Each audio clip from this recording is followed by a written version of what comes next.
Hello दोस्तों, आज हम लोग पढ़ने जा रहे हैं फिजिक्स का फर्स्ट यूनिट और इसका नाम है रिलेटिविस्टिक मैकेनिज्म। इसमें फर्स्ट टॉपिक में पहला आता है, फर्स्ट यूनिट में पहला टॉपिक आता है फ्रेम ऑफ रेफरेंस। किसे कहते हैं? सबसे पहला आ रहा है हमारे पास frame of reference. Frame of reference, frame of reference किसे कहते हैं? तो हम लोग इसे इजी वे में बता रहे हैं आप लोगों को, जिससे इजी वे में आपको समझ में आए। इसे हम लोग डिफाइन कर सकते हैं, the place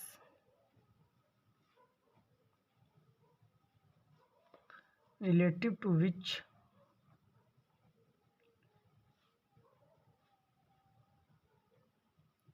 observation are taken.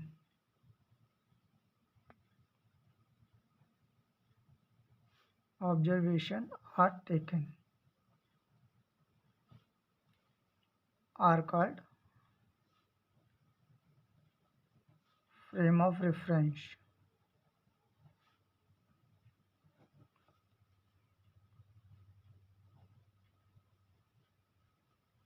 मतलब क्या हुआ इसका? फ्रेम ऑफ रेफरेंस का the place relative to which observation are taken, मतलब ये बोल रहा है यहाँ से कोई ये ऑब्जेक्ट है, ये कोई ऑब्जेक्ट है, ये कोई ऑब्जर्वेशन है, मतलब यहाँ से बोला the place relative to which observation are taken, जिस प्लेस से हमारा ऑब्जर्वेशन किसी ऑब्जेक्ट को मतलब देख रहा है या कुछ भी, तो वहाँ से ऑब्जर्वेशन जो ले रहा है उसे बोलते हैं फ्रेम ऑफ रेफरेंस। किसी पर्टिकुलर पॉइंट से किसी ऑब्जेक्ट को ऑब्जर्व करना, ये हमारा बोल दिया गया फ्रेम ऑफ रेफरेंस। सेकंड, इसमें जैसे कि हम लोग यहाँ से खड़े होकर मून देखो या सन देखो, ये सब हमारे आ जाते हैं सब फ्रेम ऑफ रेफरेंस। ये फ्रेम ऑफ रेफरेंस भी दो तरीके का होता है, बोल सकते थे types of frame of reference.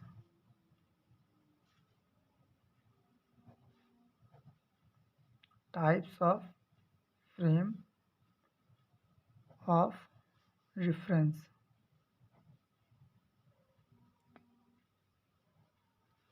ये दो तरीके का होता है। पहला दिया गया है इनर्शियल फ्रेम,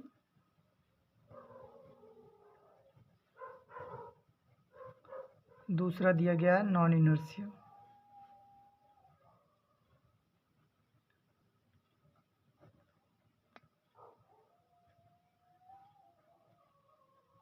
अब पहला था इनर्शियल फ्रेम, हम लोग किसे कहते हैं? फर्स्ट आता है इनर्शियल फ्रेम क्या होता है और नॉन इनर्शियल फ्रेम क्या होता है। तो इनर्शियल फ्रेम, इसको भी हम लोग इजी वे में समझते हैं, सीधा बोल देते हैं ऑल द अनएक्सेलरेटेड, जो हमारा एक्सेलरेट नहीं हो रहा है, मतलब all the unaccelerated, unaccelerated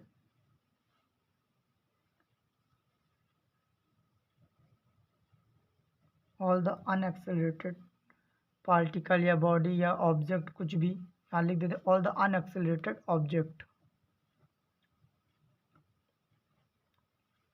are called inertial frame.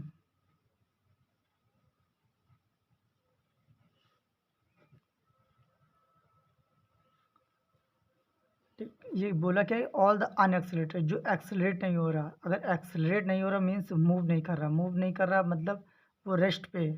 अगर वो रेस्ट पर है तो ये क्या हो गया? न्यूटन फर्स्ट लॉ को फॉलो कर रहा, तो बोल सकते हैं इट ओबेज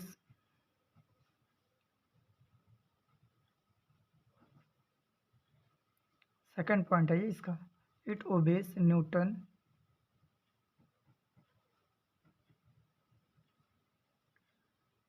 ये फर्स्ट लॉ को फॉलो कर रहा है, it obeys Newton first law of motion.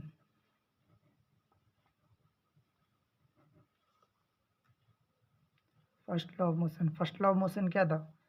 Law of inertia.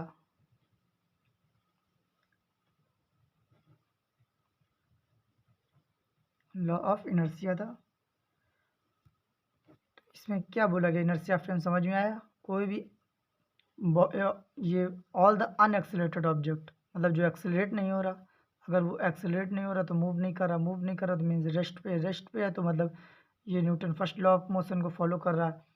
Newton first law of motion क्या बोलता है, जो हमारी बॉडी रेस्ट पे है वो हमेशा रेस्ट पे रहेगी, अगर जो हमारी बॉडी मोशन पे है वो हमारी मोशन पे रहेगी, without using external applied force, अगर हम लोग अप्लाइड फोर्स अप्लाइड ना करें तब। ठीक, ये हमारा क्या है, it obeys first law of motion. ठीक, अब सेकंड वाला मतलब वो non inertial frame, second type है जो, वो क्या है, non inertial frame.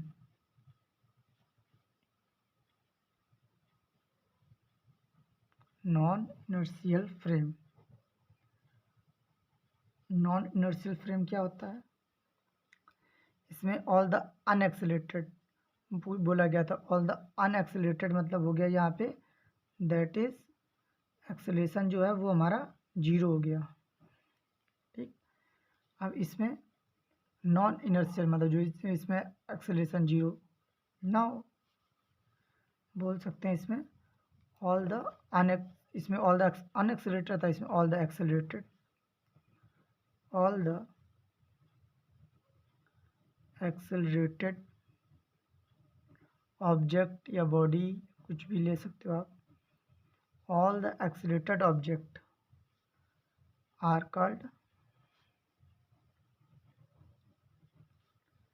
Non inertial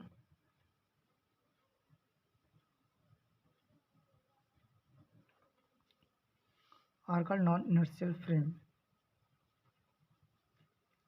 जो हमारा क्या बोला, ऑल द एक्सेलरेटेड ऑब्जेक्ट, जो हमारा एक्सेलरेटेड ऑब्जेक्ट है are called non inertial frame, मतलब जिसमें एक्सेलरेटर है इसमें बोल सकते हैं that is acceleration does not equal to zero. ठीक, एक एग्जांपल ले लेते हैं इसका, जैसे कि अर्थ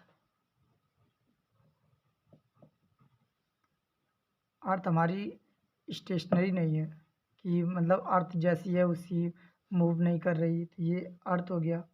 ठीक, ऑल द प्लानट, कोई ना कोई प्लानट एक दूसरे के चक्कर लगाया करता है, तो हम लोग इसमें लिख सकते हैं ऑल द प्लैनेट्स। और क्या हो सकता है, और हम लोग बोल सकते हैं ऑल द सैटेलाइट्स, फिजिक्स पढ़ रहे तो सैटेलाइट जरूरी है, all the satellites,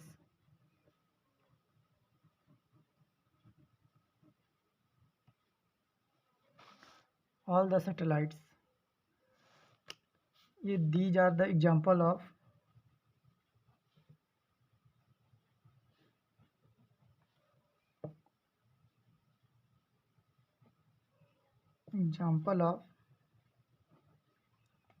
non inertial frame. अब आप लोग सोच रहे होंगे ये अर्थ के बारे में इन्होंने क्यों नहीं ज़्यादा बताया, तो अर्थ के बारे में इसलिए हम नहीं बताया क्योंकि इसका अर्थ का जो है एक क्वेश्चन आता है, ये वही हम लोग वही हम आपसे पूछ रहे हैं, क्वेश्चन आएगा, कभी कभी पूछ लिया जाता है क्वेश्चन ये, कि वेदर अर्थ इज इनर्शियल और नॉन इनर्शियल एक्सप्लेन। क्या पूछा गया, वेदर अर्थ इज इनर्शियल और नॉन इनर्शियल, अर्थ एक इनर्शियल है या नॉन इनर्शियल, एक्सप्लेन। अब आप लोग इसका देख के बता सकते हो कि अर्थ इज नॉन इनर्शियल, लेकिन क्यों, ये इसका आंसर मैं बता रहा हूँ। Earth is non inertial frame, देख सकते द लगाएंगे ना, the earth is non inertial frame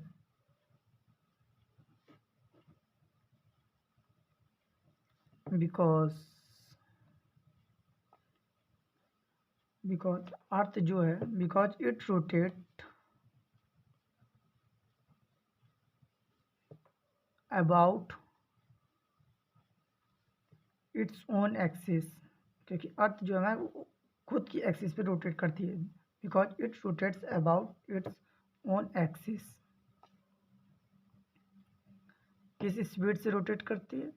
speed 8.2 kilometre प्रति सेकंड की स्पीड से, ठीक।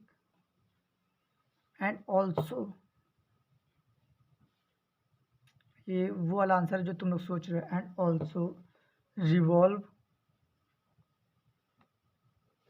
Around the sun.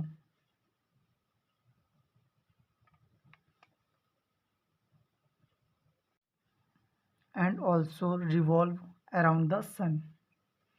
सन किस स्पीड से? स्पीड 30 किलोमीटर प्रति सेकंड की स्पीड से घूमती, ठीक। ये जरूर याद रखना, स्पीड ये मल्टीपल चॉइस क्वेश्चन में पूछा भी जा सकता है।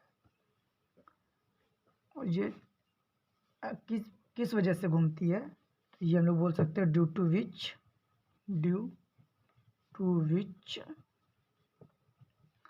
it has centripetal acceleration. Centripetal acceleration की वजह से, due to its centripetal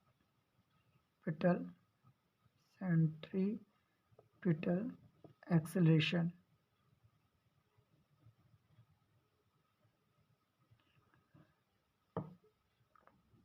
that is A is equal to v²/r।